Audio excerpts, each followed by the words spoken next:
Good afternoon, everyone. Welcome to Christ the King Lutheran Church here in Cary, North Carolina, where all are welcome, no exception. We welcome you equally, whether you are joining us here in person, here in the room, or whether you are online, watching on YouTube and participating in that way. I'm Pastor Wolfgang Hötzlein. I'm one of the pastors serving this growing and vibrant congregation right here.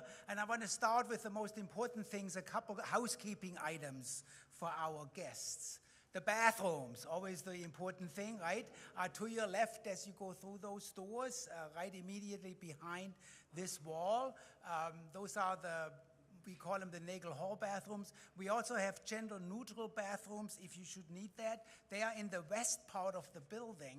Sounds further away than they are, but it is a bit of a hike. And you can ask any of the ushers to give you directions and take you there. By the way, our ushers are these yellow-shirted people that you see around. They are your go-to people. Anything you need, anything you want to know about, please connect with them.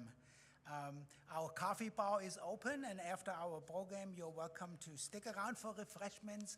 We want to make sure that you get at least a little bit of a chance to know one another. We are thrilled to be hosting this 5th annual Martin Luther King Interfaith celebration. And I want to open us with a quote from Dr. King, who received the Nobel Peace Prize, of course, and in 1964, as he accepted the prize in Stockholm, Sweden, said this. Dr. King said, "We have inherited a big house, a great world house in which we have to live together. Black and white, Easterners and Westerners, Gentiles and Jews, Catholics and Protestants, Muslims and Hindu, a family unduly separated in ideas, culture and interests, who, because we can never again live without each other, must learn somehow in this one big world to live with each other." Let that sink in for a moment. We can never again live without each other. We must learn somehow to live with each other. I want to submit to you that on this Martin Luther King weekend, when we celebrate the witness and legacy of Dr. King, it is most appropriate that we come together as people of various faith traditions to learn to live with one another. So we will hear from various speakers and various faith traditions, and it's my pleasure to introduce as our first speaker Rabbi Seth Gleiman from Shaw University, who will give a Jewish prayer and a Torah reading.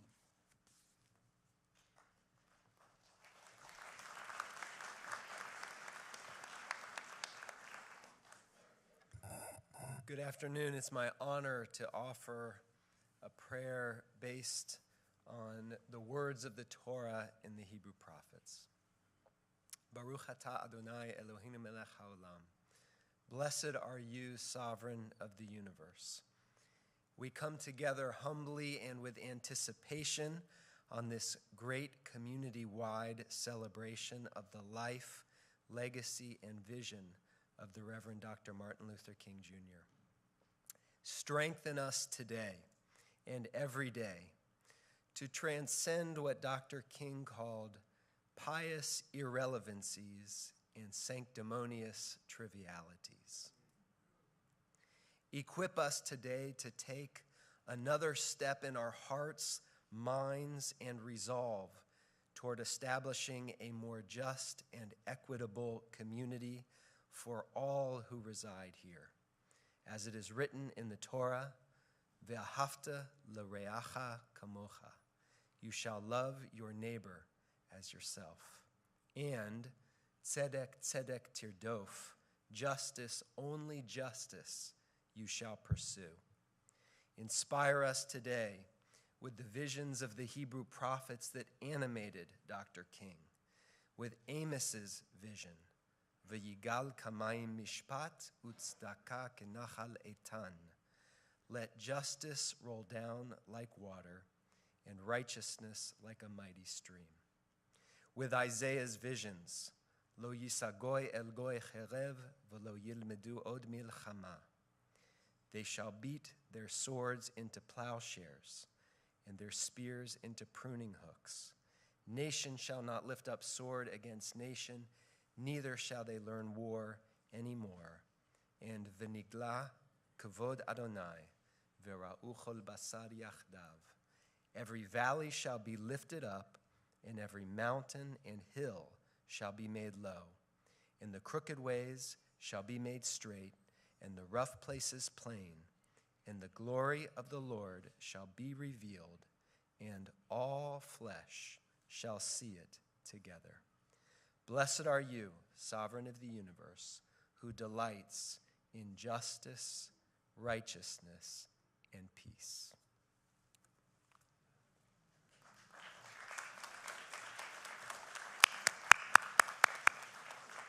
Thank you so much, Rabbi. It's a joy now to announce our first musical group, and that would be the Pleasant Grove Praise Team, led by Minister Titus Pollard, who will bless us with a couple selections.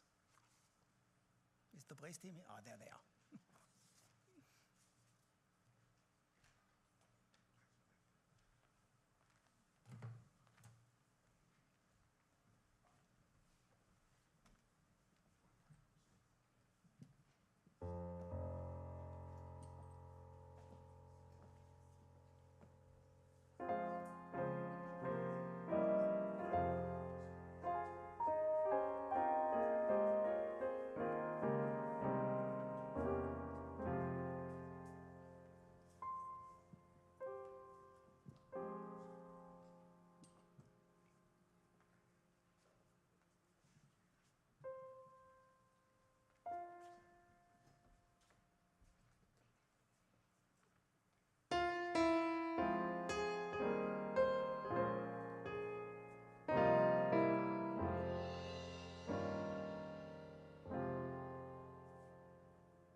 My face turned to the sun.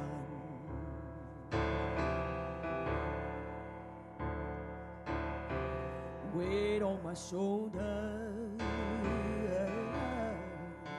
a bullet in my gun. Oh, I got eyes in the back of my head, just in case I have to run.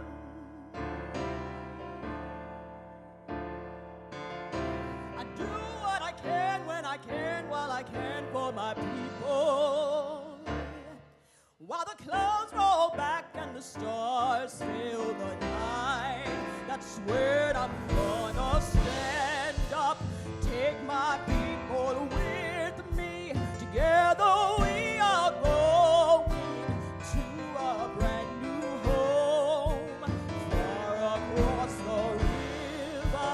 Can you hear freedom calling, calling for an answer? Gotta keep on keeping on. I can feel it in my bones.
can feel it in my bones.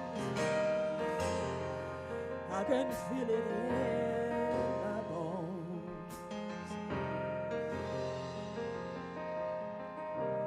I go to prepare a place for you. I go to prepare a place for you. I go.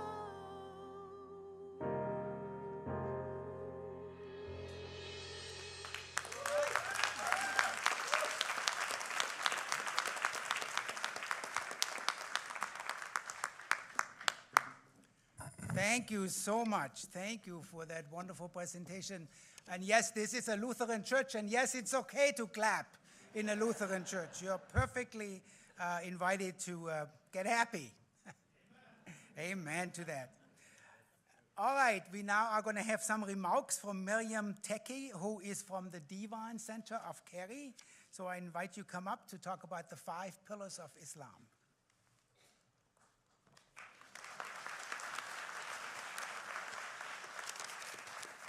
Assalamu alaikum, peace be with you all. In chapter 49, verse 13, God the Almighty states, "O humanity, we created you from a male and female and made you into people and tribes so that you may get to know one another." So in this room, those tribes are represented by all of us. And the verse continues, it says, "Surely the most noble of you in the sight of God is the most righteous among you."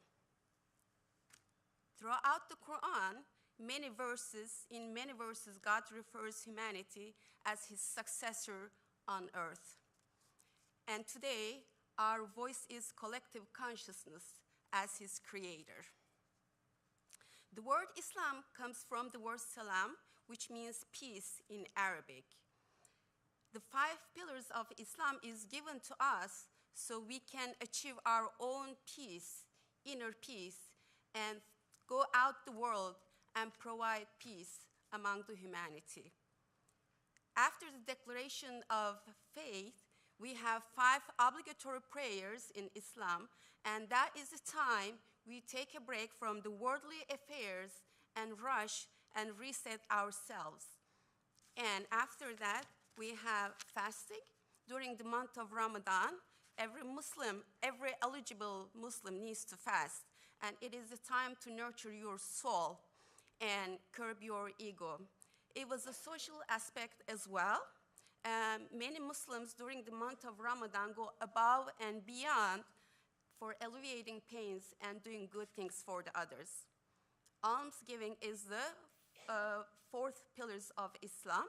It has 2 purposes, and one is supporting for others, less advantaged people, but also cleansing your heart, your soul, and curbing your ego, and overcoming your greed and arrogance. It's not limited to your financial support, however. It can be your time, it can be your knowledge, or your voice for injustice. Finally, pilgrimage. And about 4 million Muslims stand in the Kaaba and the month of Arafat. They all seek to cleanse and purify their souls. Every pilgrim is wearing white cloth that represents humility, humbleness actually, and equality in front of God, no matter where you come from and who you are. And this is a reference to a prophetic saying. Prophet Muhammad, peace be upon him, says, "Surely Allah does not look at your outer appearance nor your wealth, but he looks at your hearts and deeds." As the Divan Center community, we are committed to doing good things with you all together. Thank you so much for having us.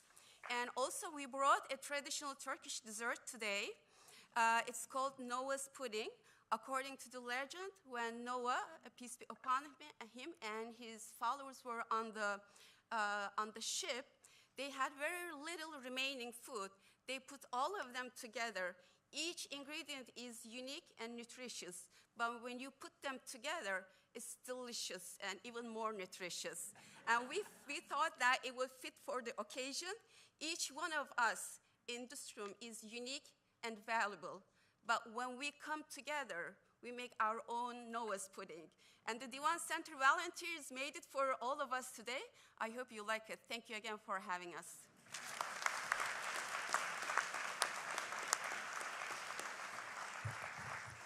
Thank you, Miriam. Well, we better hurry it along so we get to that pudding. Now I can't wait. It'll go really well with the German Christmas cookies that I brought. We will hear again from the Divine Center. They also brought a couple of the musicians with them, and so we'll get a musical blessing from the Divine Center band.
Thank you so much. Next, we will hear from Ganwant G.B. Bhakta, who is with the Triangle Area Hindu Temples.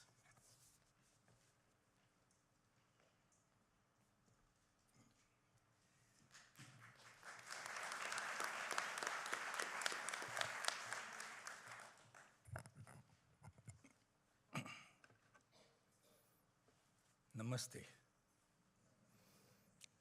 I know everybody knows about Namaste. If you do yoga, I'm sure you know.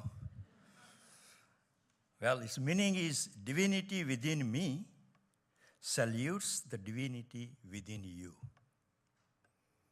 I represent Triangle Area Hindu Temples. We have 7 temples, and our mission is to engage with interfaith community like this, with you all, serve the community of needy and all. Hinduism, one of the oldest, as you know, many of you know.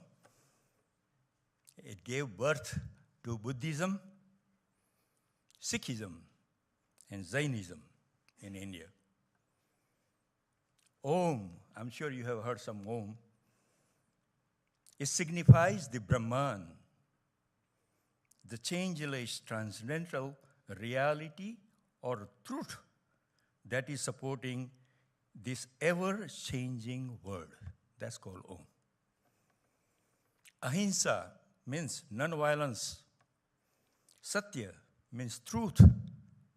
Prem means love, are the core teaching of Hinduism. Conscious in Sanskrit is called Chaitanya,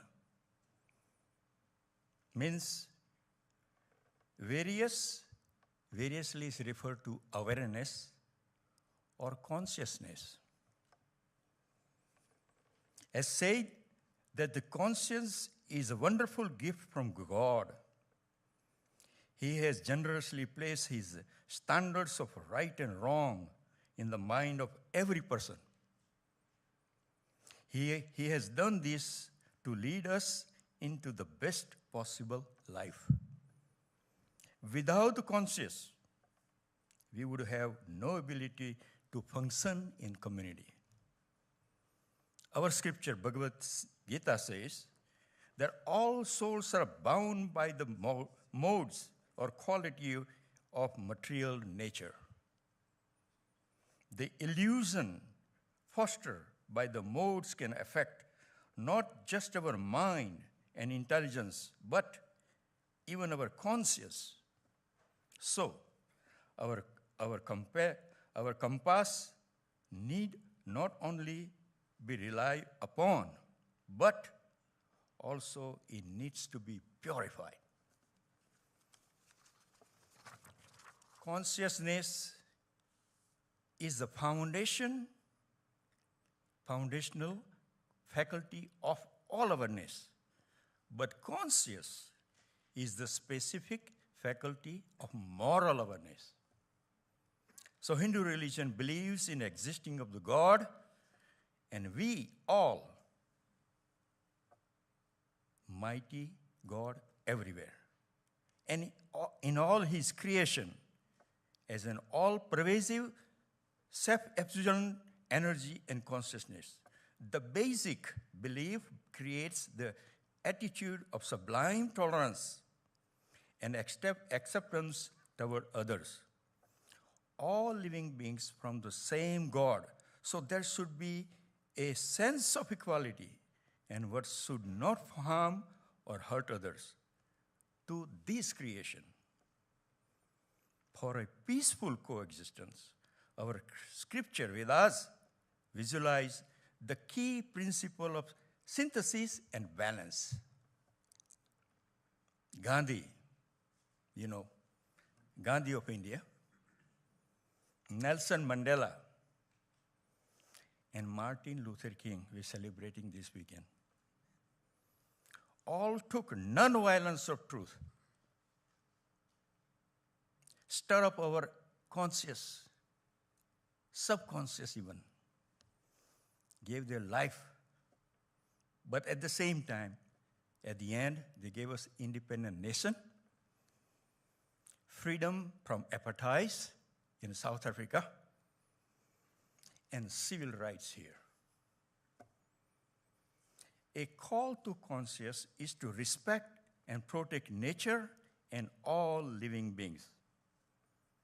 We, interfaith community right here, therefore need to work together, united on burning issues like climate change, raise a voice to more talk and a dialogue to end two wars going on where innocent is getting killed every day. Rise up against the growing inequality and a rampage gun violence killing, hurting especially our kid, the precious one.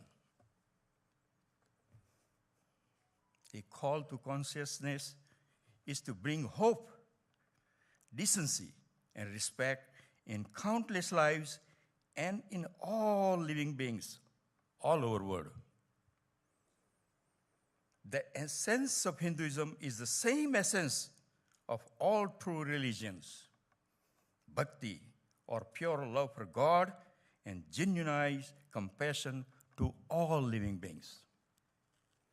So our mantra says, Mama viksaha jova jo lokaha jiva bhutana sanatanam vasudeva kutumbam. Meaning, the living entity of this world are my eternal fragmental parts. If all have the same origin, that means we are one family. From Atharvaveda, we learn, Yatra vasunam bhagavatam nidam. The whole world is one nest. And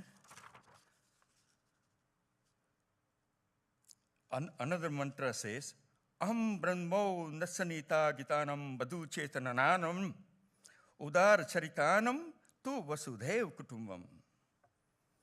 This person is my kin, and this one is not. Is made only by the narrow-minded.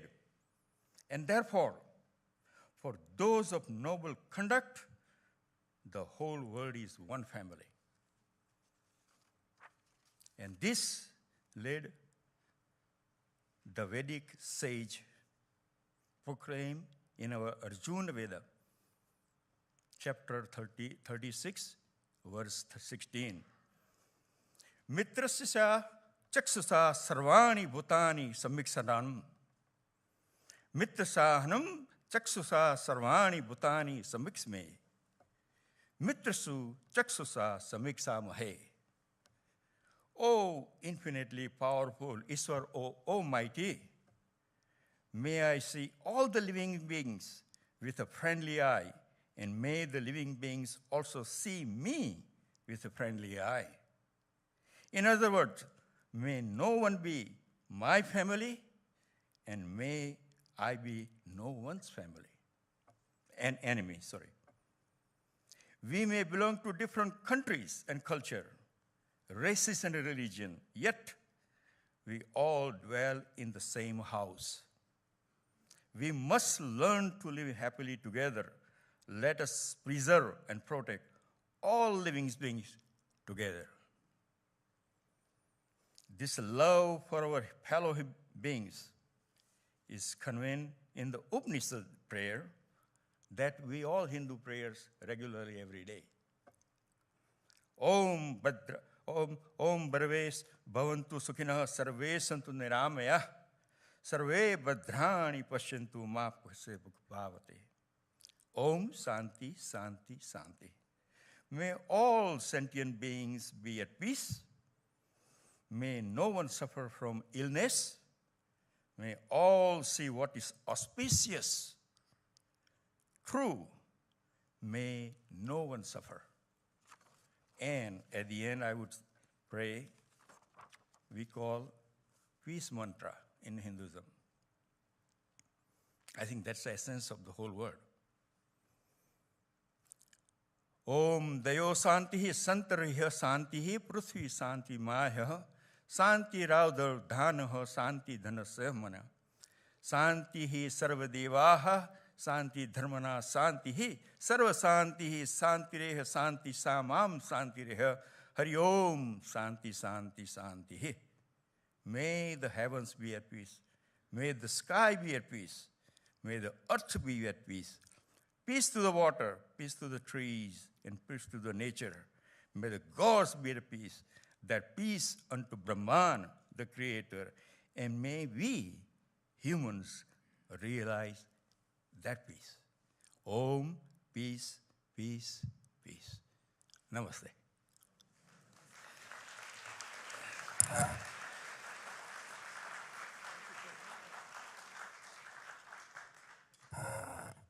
We all live in the same house. Did you catch that? Very much related to what I started with the Dr. King quote. You know, it occurs to me that the world's religion have so much more in common than they divides them. So how come we can't get along? Our next speaker comes from the Christian perspective. Dr. Rose Cornelius is now the president of the Morrisville Chamber of Commerce, a dear friend of mine. So I give you Dr. Rose.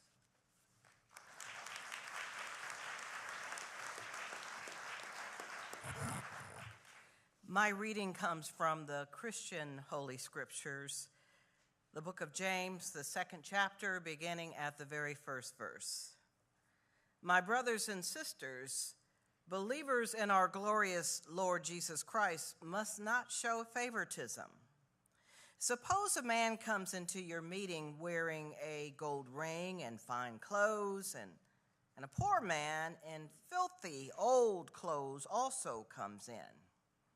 If you show special attention to the man wearing fine clothes and say, "Here's a good seat for you," but say to the poor man, "You stand over there," or "Sit on the floor by my feet," have you not discriminated among yourselves and become judges with evil thoughts?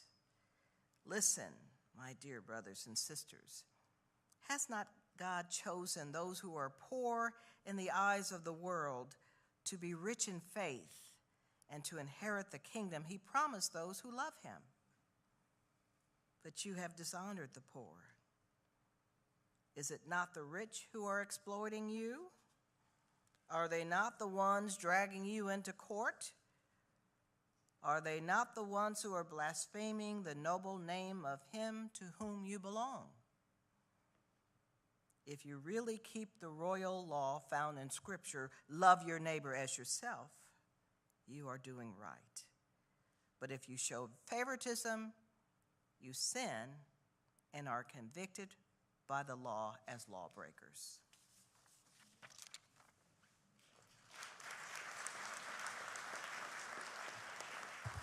Thank you, Reverend Dr. Rose. It's time for a little bit more music, and we have a very special treat for you. Our own Dr. Abraham Caceres from World House Music has assembled a mass choir from different churches and schools and institutions, and I'm inviting them to come up now, our multicultural choir, co-directed by Minister Derek Groney and accompanied by Dr. Loniera Thompson Cornwall. Enjoy, and remember, clapping is okay in the Lutheran Church.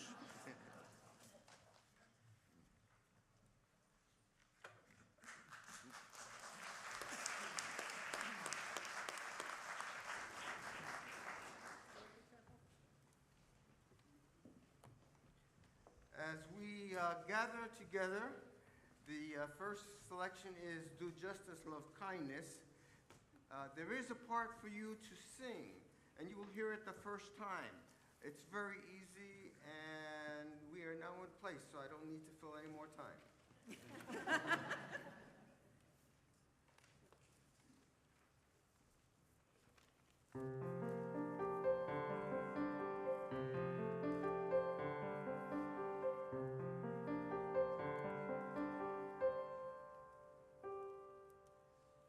God has shown you, O mortal. God has shown you. God has shown you what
Brother Minister Derek Crony will conduct.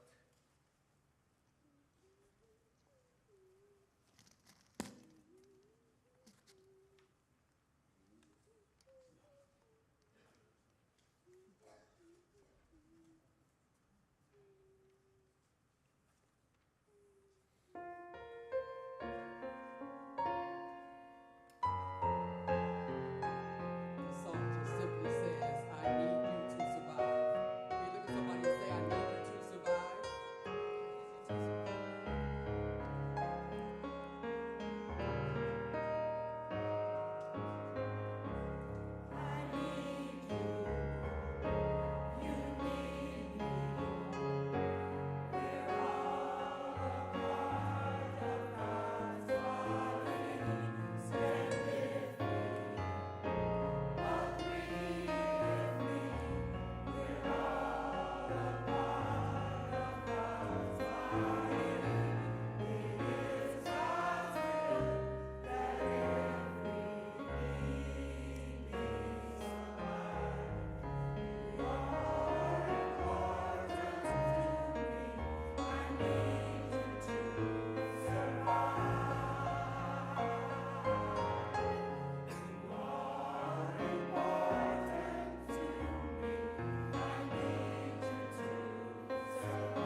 Say, I need you.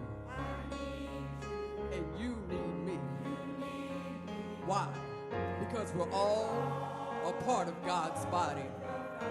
Now, if you will, can you stand with me and just simply agree with me that in this, we're all a part of God's body. Together we stand, and divided we fall. It is God's divine will that every need be supplied in your life. Why? Because you're important to me,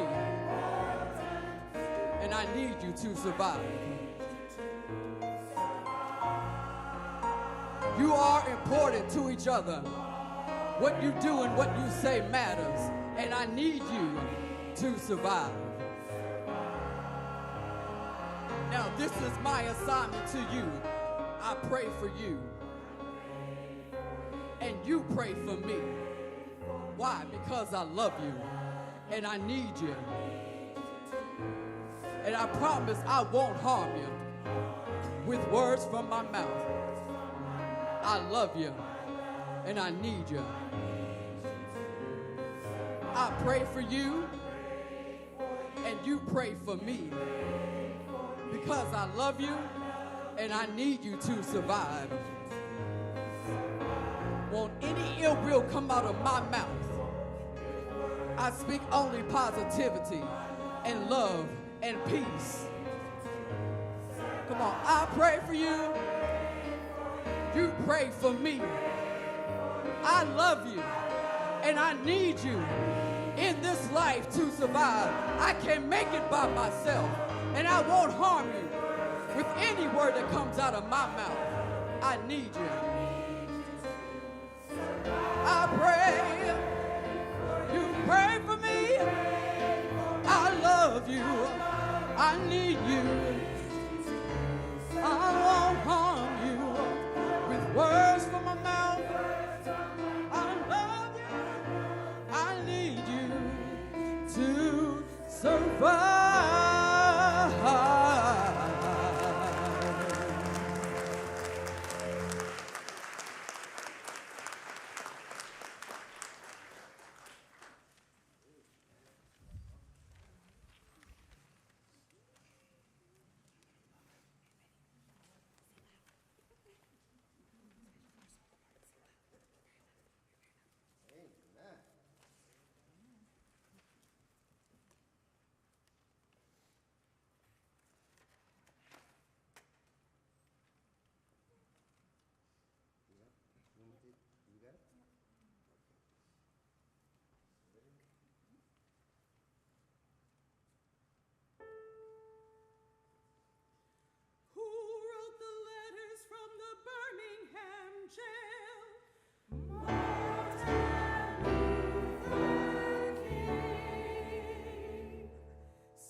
you so much. Let's give them one more hand.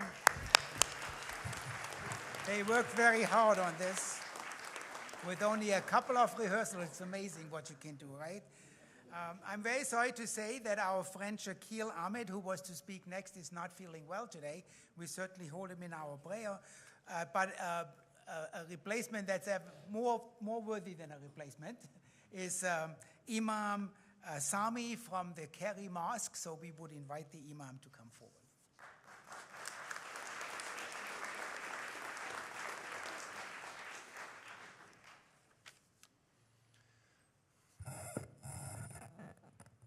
Respected sisters, brothers, a call to conscience. The theme of today's gathering is a call to conscience, more elaborated as a call to morality, integrity, and ethics. From the teaching that we learned from Martin Luther King, Dr. Martin Luther King, on morality. Somewhere, somebody must have some sense. Man must see that force begets force, hate begets hate, and toughness begets toughness. And it is all a descending spiral, ultimately ending in destruction for all and everybody. Somebody must have sense enough and morality enough to cut off the chain of hate and the chain of evil in the universe. And you do that by law. In the Quran, existing a short chapter. Bismillahir Rahmanir Rahim. وَالْعَصْرِ إِنَّ الْإِنسَانَ لَفِي خُسْرٍ إِلَّا الَّذِينَ آمَنُوا وَعَمِلُوا الصَّالِحَاتِ وَتَوَاصَوْا بِالْحَقِّ وَتَوَاصَوْا بِالصَّبْرِ. God says in Quran, with the name of Allah, the God, the all-merciful, the very merciful. I swear by the time man is in the state of loss indeed, except those who believed and did righteous deeds and exhorted each other to follow truth and exhorted each other the patience and good deeds.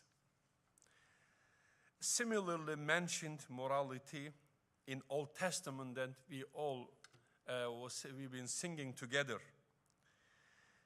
He has shown you, O mortal, what is good, and what does the Lord require of you? To act justly, and to love mercy, and to walk humbly with your God. Morality, moral values, solidarity, love, respect, give back to community, take care of each other, taking hand of needy people, have mercy. These are all common values of all religion. We all faith communities, faith leaders, a big family we are. So what's going on the earth? Injustice, immorality, we all interested in it. I mean, it's matter for us. All of us, we have to work together, hand by hand. We are representing God to the people, values of God or adjectives of God. We have to bring to the people. We have to work all together to bring people in the right path as a good believer, well-guided servant of God, and as righteous people, all of you, brothers and sisters. We have, as believers, a mission on this earth. So bring people back to the moral values. In Islam, in my religion, there is a lot of teaching of the Prophet Muhammad, but he said, إِنَّمَا بُعِثْتُ لِأُتَمِّمَ مَكَارِمَ الْأَخْلَاقِ. I taught you a lot of things, but most important thing, main thing, my mission is, I was sent down to complete the moral values, to build a person that with moral values, good manners. This is essence of maybe all religion. So let us end with a prayer again from Quran. This is first chapter of Quran, Surah Fatiha, we say chapter of opening the Quran. Bismillahirrahmanirrahim. Alhamdulillahi Rabbil Alameen. Ar-Rahmanir-Rahim. Maliki Yawmiddin. إياك نعبد وإياك نستعين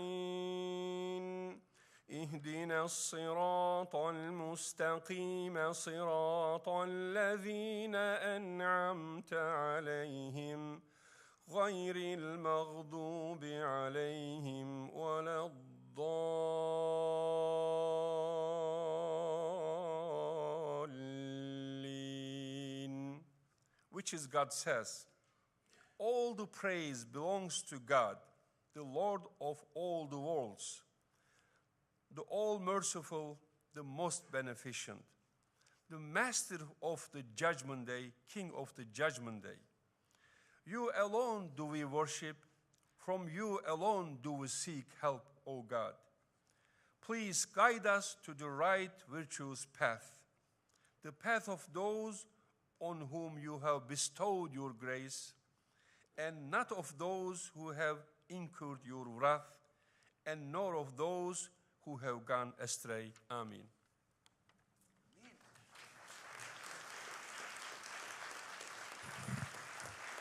Thank you so much. It's a pleasure now to introduce to you Andre Anthony, who is the president and CEO of Dorcas Ministries here in Cary.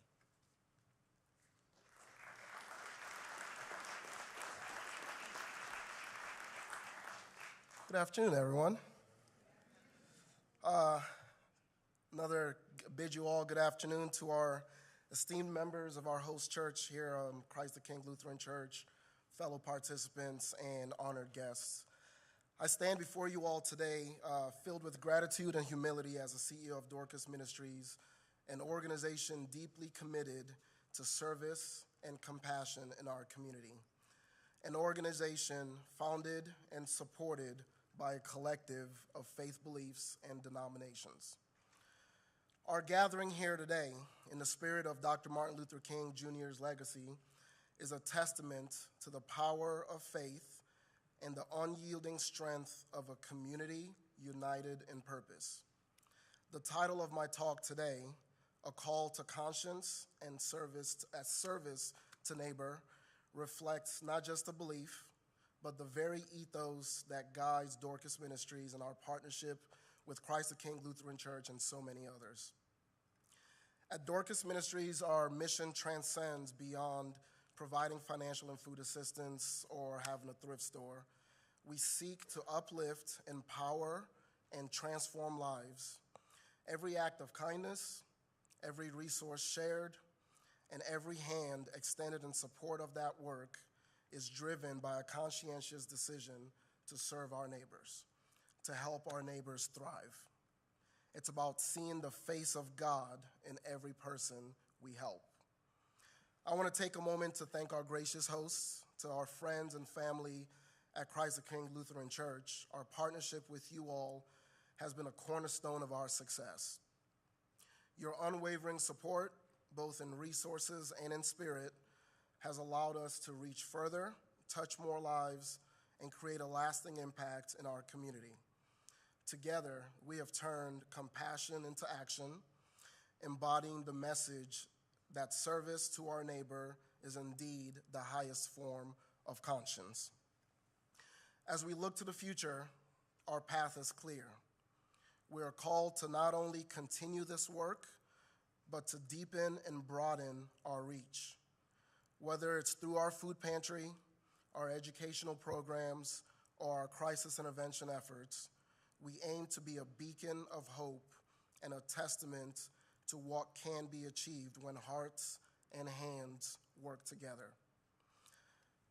Dr. King once said, "Life's most persistent and urgent question is, what are you doing for others?"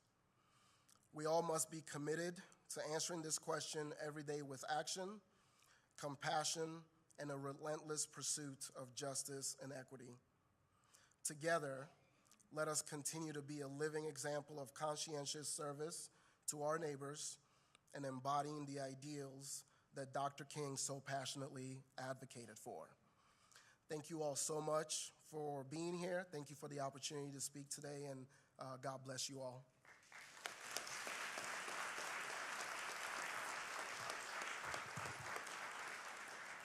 Thank you, Andre. Our guest preacher for today comes to us from Baltimore. She is the Reverend Laura Ingersoll. Yeah, you can say hey for Baltimore, right? All right.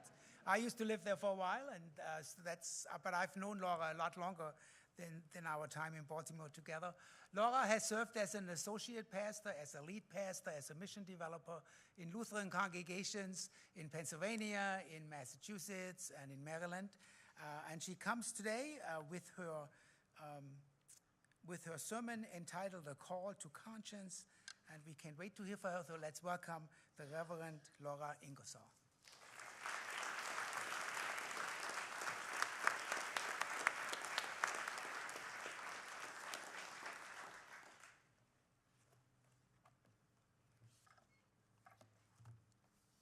Hi, everybody.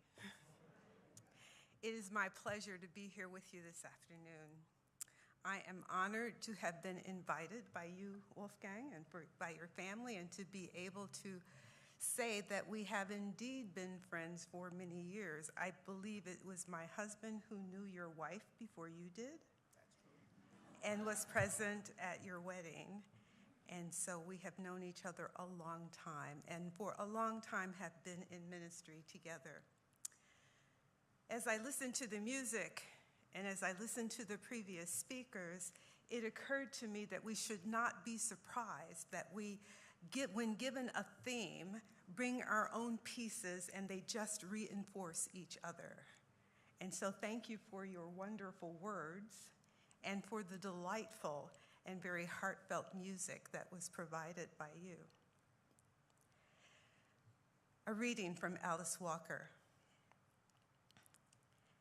It has become a common feeling, I believe, as we have watched our heroes falling over the years, that our own small stone of activism, which might not seem to measure up to the rugged boulders of heroism we have so admired, is a paltry offering toward the building up of an edifice of hope.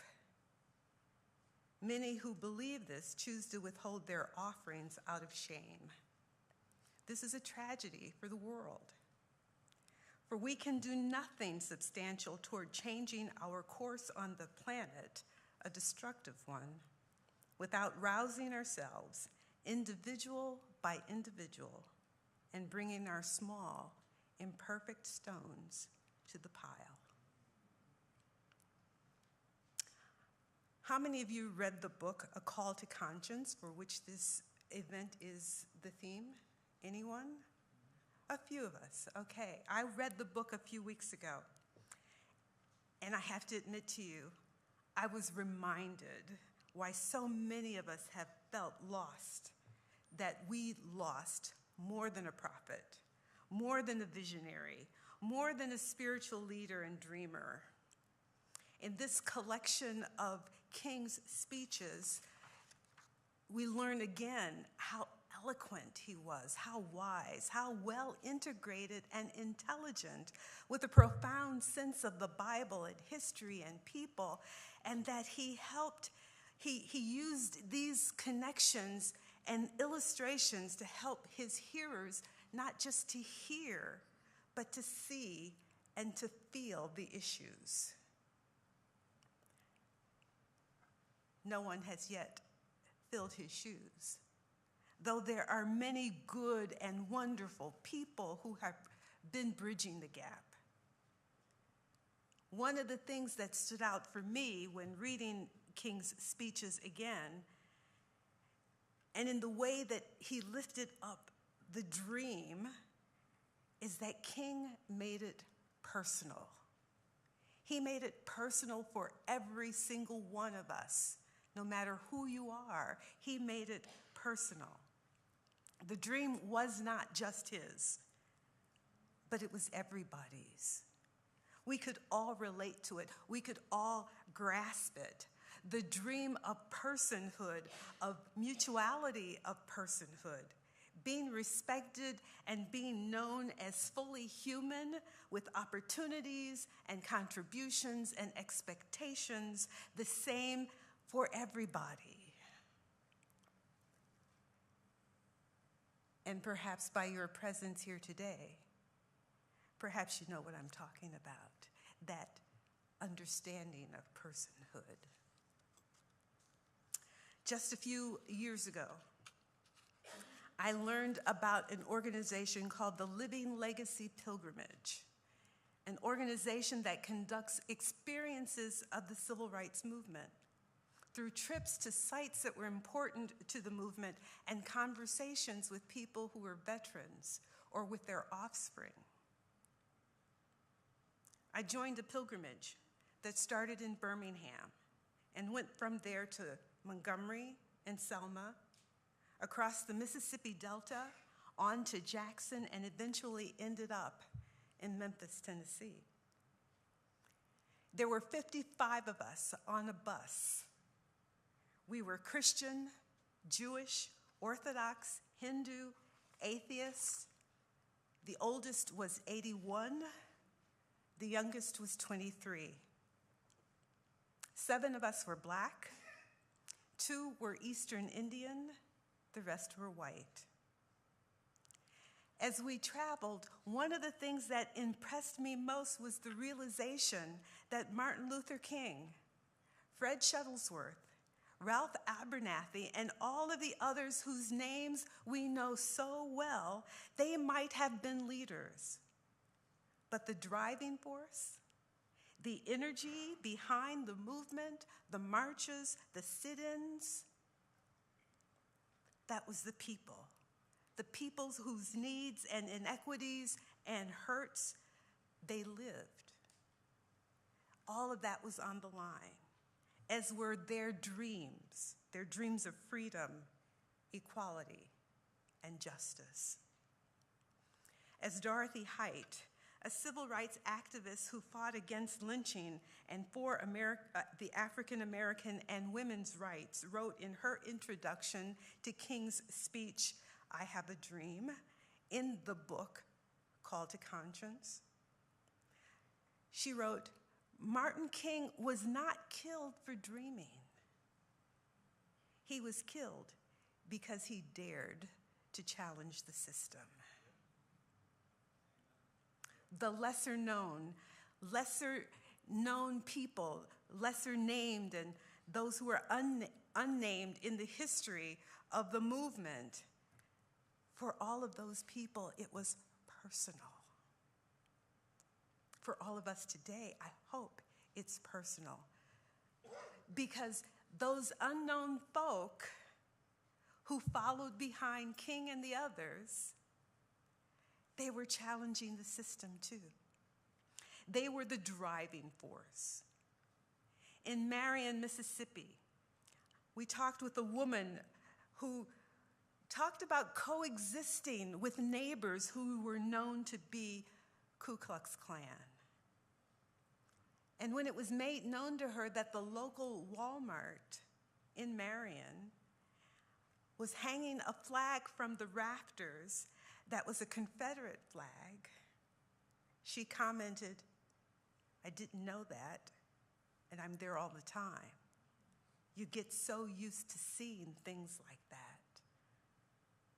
She had lived in the North for many years, but upon retiring, she chose to return to Alabama, where she had grown up. When asked why she returned and why she stayed, her reply was, "It's my home. I have to do what I can do to make changes in my own way." Her dream, her home, personal. In Selma, we met a woman who was an 11-year-old child at the time of the march across the Pettus Bridge. On what's become known as Bloody Sunday, when the crowd was so horribly dispersed, she and her 14-year-old sister ran for their lives along with the others who were marching. The sister was beaten and required 35 stitches in her head and on her face. I met the sister, Linda Blackman Lowry, a couple months ago. She was beaten so badly that day that she says she must have blacked out because while she knew she had all these stitches and bruises, she never really knew what had happened to her until 3 years ago. 3 years ago, a newsman found previously unseen video footage of her on the bridge with 2 officers straddling her body and beating her with their bully sticks. As Linda quietly shared this part of her story, we could all see tears slowly falling from her face. For 55 years, she did not know what had happened. And 58 years later, she's traumatized all over again. And she is surer than ever that her story, our story, needs to be told. On the successful march from Selma to Montgomery, she celebrated her 15th birthday. She was the youngest person to complete the march. It's still personal for Linda. And our hearts broke for the young woman that she was. And they soared for the woman she is today. For her dream that her story needs to be known. There are so many others whose stories I can tell you. Jackie Smith, as a child, could not go into the restaurant that was a 60s style diner, a 60s style diner. Today, that diner, named the Coffee Shop, about a half block from the Pettus Bridge, is one that is very popular. She told us of a window at the back of the shop where she and the other Black customers would go to place their orders because they could not come inside, and they had to eat outside. She told us about this. Today, Jackie Smith owns that shop.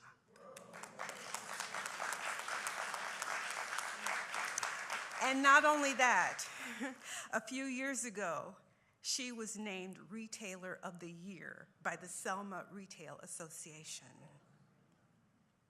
Personal for us too. And then there's Angela Lewis. She shared what it was like to grow up without a father who left her when she was a newborn. She gradually came to know about him, and she meets pilgrims at his gravesite, where she talks about the admiration and the love she holds for him and what he tried to accomplish, and how her spirit and her life is not about bitterness, but about thanksgiving for the dream and for the efforts of her father, James Chaney, who along with Andrew Goodman and Mickey Schwerner were killed during Freedom Summer, and their bodies discovered under tons of soil near the county fairground. Tell me that's not personal. I could go into depth about gathering at the home, this greenhouse that's going to be shown to you. This home is the home of Medgar Evers. I could tell you about this conversation I had with his daughter, Rena, who talked about this home was not just a house, but it was a home, it was a place of refuge, a place of rest for her father, a place where he was a father and a husband and a man who could chill when he was giving his life to the movement before he was shot down at his doorway. And then there was this man, Hezekiah Watkins. He shared his story with us. He was a boy who thought freedom riders were superheroes. He would hear stories about them being beaten and put in jail only to get out and to continue the work that they were feeling called to do. When he learned that a bus of freedom riders was coming to Jackson, he wanted to see them. Against his mother's wishes, he rode his bike to the bus station, only to be caught in the right place, but at the wrong time. Hezekiah was arrested. He was taken to prison, and he was put into a cell with 2 men who were on death row. He was robbed of his food repeatedly. He was raped repeatedly. Through the intervention of Robert Kennedy, he was finally freed. Hezekiah was 13 years old. He said his mother never knew what happened to him. He couldn't tell her. He was too ashamed. But with a big grin on his face, as you can see on the picture, don't know why it's skewed, but with a big grin on his face, he told us that he became a freedom rider. And he pointed to his mugshot on the wall. His dream, but a dream that was realized, and one for us too.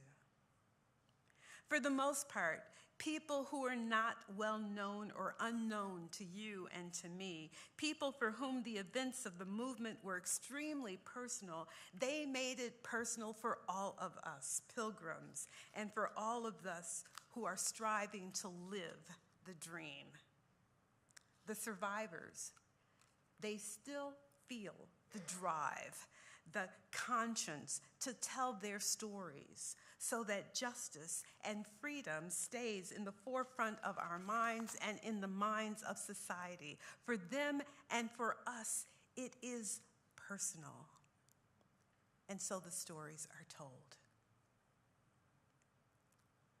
When visiting the Memorial for Peace and Justice in Montgomery, how many of you have been there? So you know what I mean.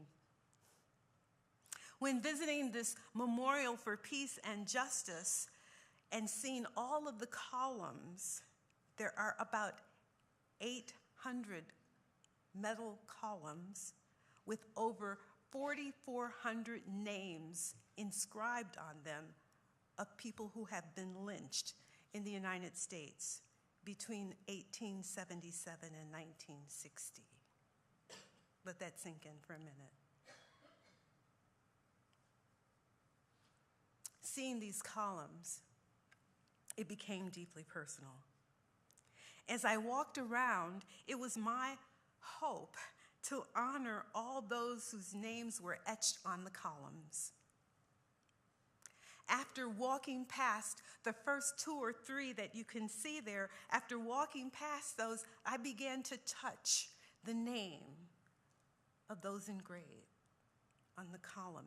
And so column after column, I tried to do that until I realized there are too many. There are too many. But I wanted to say, I wanted to pray as I did, today you are not forgotten. I'm here and I'm going to remember you. I didn't know you. I will never have the opportunity to know your descendants, but you are not forgotten. I will remember you. Too many names. And too many engravings on the columns where it said unknown, because people were lynched and no one knew their name.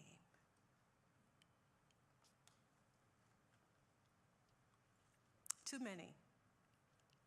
And the deeper and deeper I walked into the columns, they were gradually being raised until you get to the hall where you see them all raised. And as they were, it felt like my neck was being stretched and I was being lynched. And finally, when seeing an altar of dirt, where there are samples of dirt from where lynchings occurred, I couldn't take it anymore. And I broke down and I sobbed. It was too personal.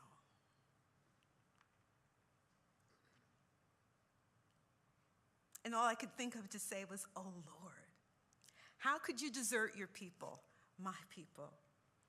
Why did you create us so that some people must feel they need to be on the top and others are made to feel that they must always be on the bottom? When will you come and redeem us all? Because clearly we don't know how to live with each other. We don't know how to do this on our own. Deeply personal. And as I sobbed, I remembered the dreams of so many people for personhood, for the need and the right to just be. And I think about the marches of our recent years surrounding the murders of people because they are Black. I think about, to echo some of the other things that have been said here today, I think about the students in schools as we seem to have lost our way when it comes to protecting the most vulnerable among us with gun violence or through gun violence. I think about the atrocities that are happening in the Gaza Strip, in Palestine, Israel, in Ukraine, on our southern border. I think about the inability of some of us to think seriously about what our greed is doing to our water and to our air. About the hunger for power that strips people of their voting rights and women of the right to make decisions about their own bodies and gender inequity. And I could go on and on and on. It's sad, isn't it, that we could go on and on. It's all personal. And Martin Luther King's words and dream remind us either we work together for the world that we want, or we will always be contending and fighting to destroy each other. And that's not what we want. Either we befriend each other and understand that love is the power that will win, or we are lost. The strides made during the civil rights era would not have been made without the participation and partnership of the larger community. We know that, and particularly different communities of faith, like those represented here this afternoon. Every major religion, as has been said, has dreams and understandings of justice and freedom and conscience. Even those we might refer to as alternative expressions of spirituality. I'm meaning pagans and Wiccan and Native and astrology and others. They too have the shared belief that people should take care of each other. Each belief system shares a goal of getting to the place of kindness toward one another. We simply take different roads to get there. The strides made during the 1960s didn't happen without the broader community coming together, joining in the fight, and making it happen. The rights won and those yet to be are all threatened unless we step up. A gift that's always with me, either in my pocket or in my wallet, is this small rock. It's from the lot at Brown's Chapel, the place from which the staging for the walk across Pettus Bridge happened. Now, I know, 58, 59 years later, the gravel in that lot has been replaced probably many times. It's the symbolism here that I'm holding on to. The symbolism is a reminder to me of the dream for that day, voting rights. And so I hold it in my hand, and it is not just the dream for voting rights that I have, but it's the symbolism of personal freedom and freedom that all of us fight for. It's still a dream, and it's happening, but we still have to fight for it. We are people whose stake in humanity is personal. It's us. We are people who, like Martin Luther King, dream of that blessed community where everyone is not only equally known, but also equally valued. We are people of conscience, and no matter where we are on the spiritual scale, whether mainstream or other stream, or maybe not in the stream at all, there is something that resonates deep within each of us, a restlessness that is the desire to be filled and fulfilled. In closing, there's a reading from the writings of Pocahontas Gertler, an African-American Native woman who grew up during the Depression. Our white brothers and sisters generally have a hard time understanding or dealing with Black anger. It scares the hell out of them. They found it hard to understand that anger at the system is not the same as anger at the individual white people. They find it difficult to comprehend that because we are frustrated and angered by a centuries-old system of racial inequities, that does not mean that we are angry with every white person as an individual or that we dislike white people. Our anger is not about bitterness or hatred. It's about the desire for equality and justice. It's about wanting racism to end. We're tired of suffering and want to know what equality and dignity and respect feel like before we die. We're angry because we have played by the rules, done more than what has been asked of us, but still have been dehumanized and denied our place in time. Our anger is justified, and whites should be as angry about these injustices as we are.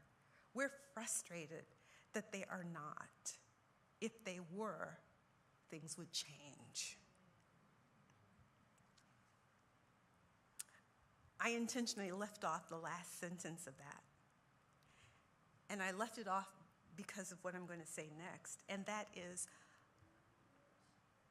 almost 2 years ago, I guess, on my 70th birthday, I realized that I have more time behind me than I have ahead of me.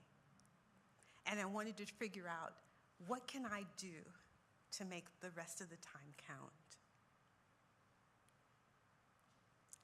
Gertler continued, I am an old woman now, and it pains me to know that I shall die, never having known what it feels like to have my full humanity recognized by my country.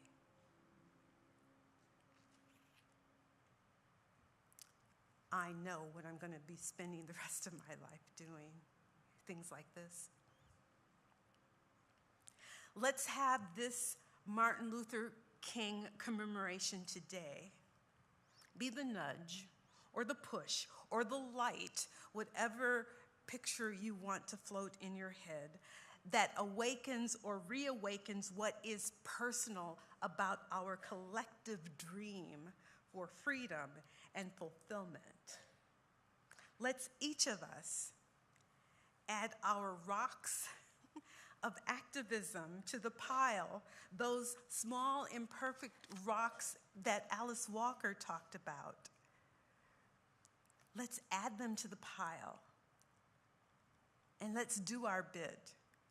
We can make the dream live again. We can help fulfill the dream. You and me. We can make it happen.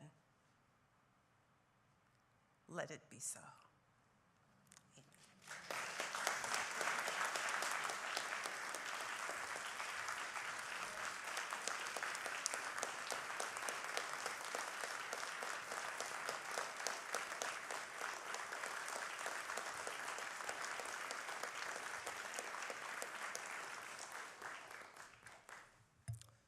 Thank you so much for that powerful witness. We have one more musical selection, just one song from our friends from the Pleasant Grove Praise Team, and then we're going to finish up here. So take it away.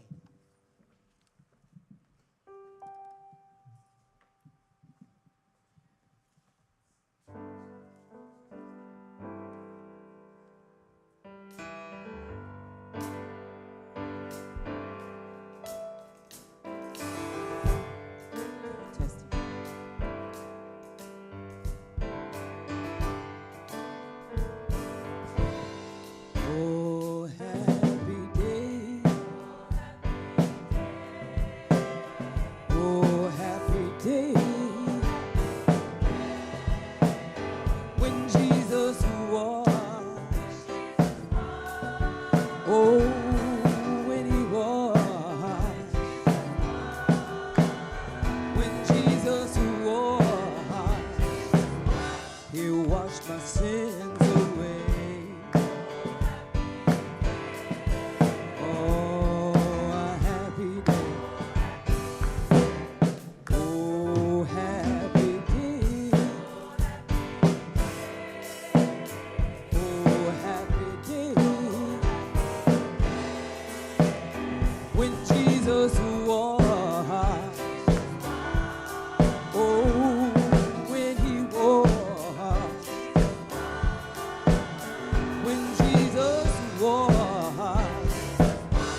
All right. You know, for just a second, I considered skipping the song because we are so much behind the schedule. I'm so glad we didn't. Thank you so much for that. We do have one more important piece, maybe the most important piece of this afternoon, and that is a call to action. Now that we've celebrated together, that we've heard the speeches, that we've heard the witness, the legacy, what are we going to do about it? And this is a very pivotal year with many elections. Appropriately, Congresswoman Deborah Ross is with us this afternoon. Thank you for being here, Deborah. And so, briefly, I'm going to call up John Fleming. He is the chair of our advocacy team here at Christ the King Lutheran Church, and he'll tell us about the opportunity we will have to participate in the electoral process this year.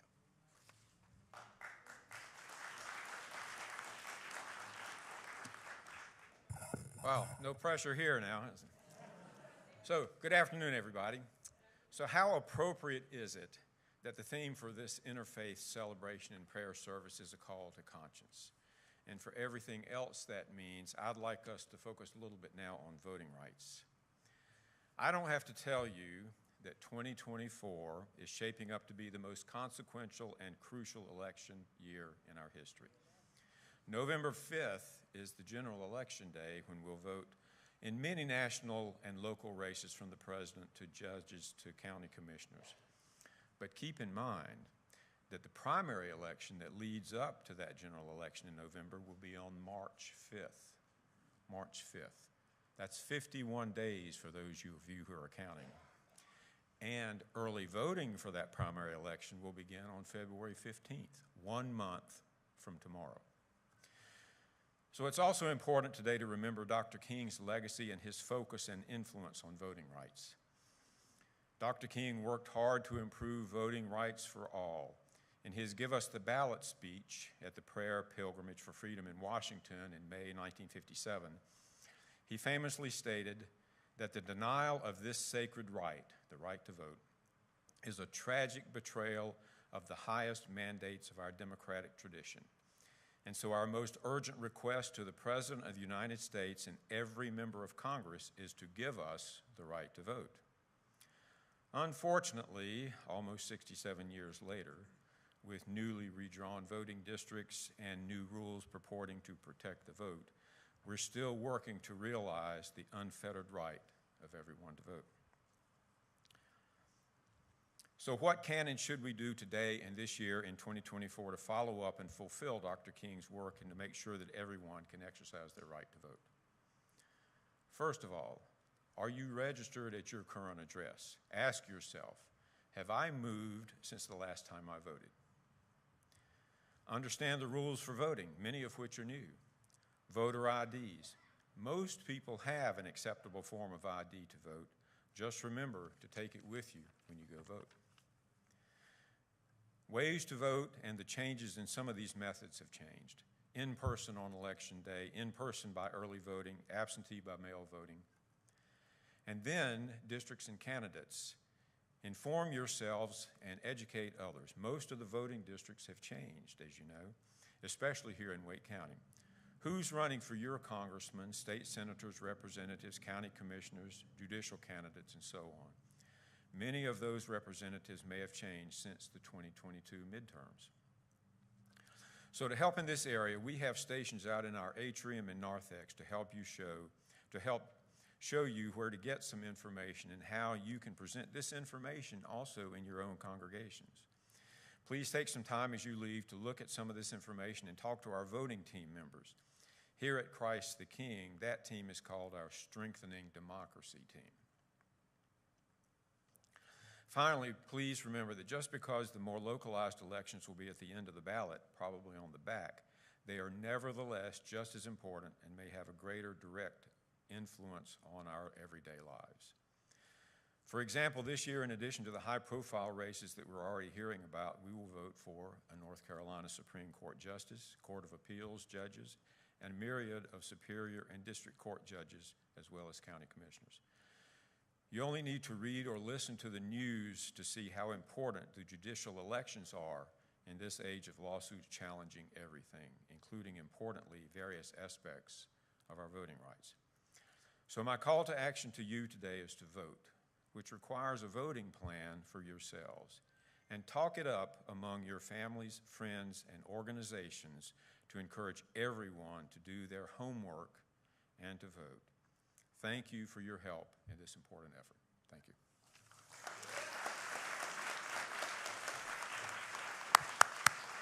Thank you, John, for this call to action. You're also invited, as you look at the information that he mentioned that's out there, there is refreshments for you, water and cookies, and Noah's pudding. I can't wait to try that. Thank you for that, Miriam. So let's stand as we conclude our time together and sing together. Sing together, We Shall Overcome.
Thank you for coming. Go in peace and serve our God.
Victor Hugo once said that there is nothing in the world more powerful than an idea whose time has come.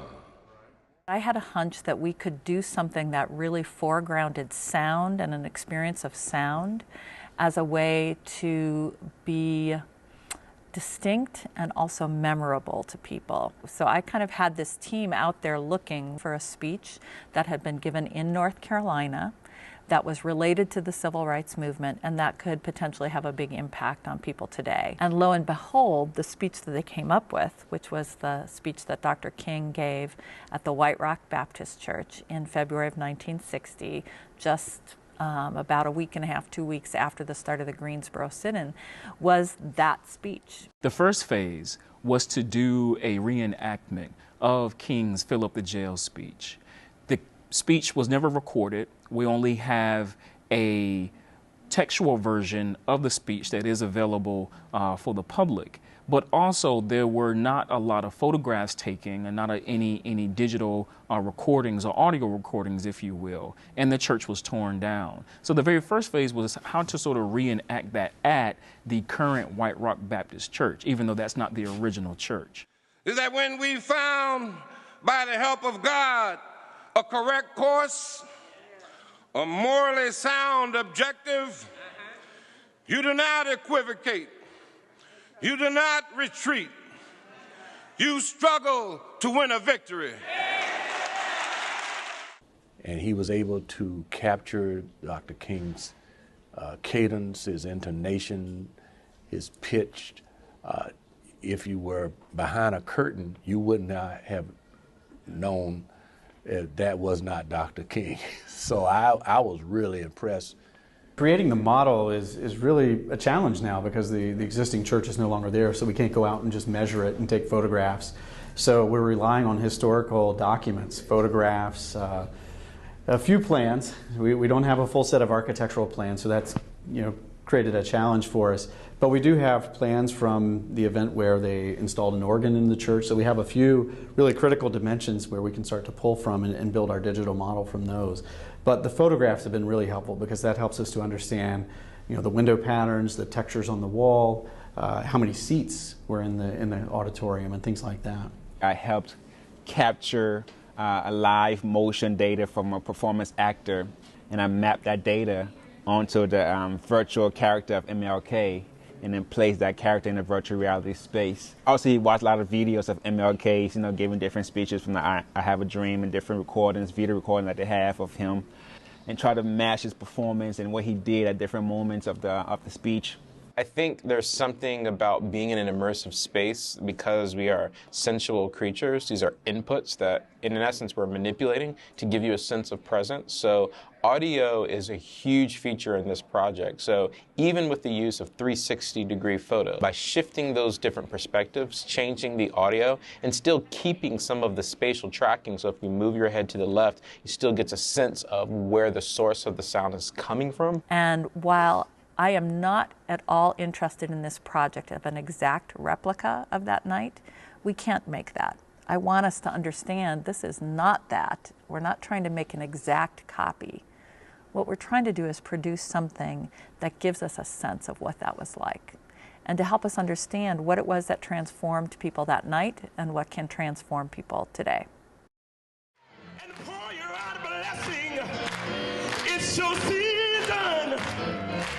And remember that both history and destiny is on your side. All the stars in their course are supporting you. Go out with the attitude that God is with us and we have a cosmic companionship. And one day, historians in this era might be able to say, there lived a great people, of black people, who injected a new meaning into civilization. It's so a season.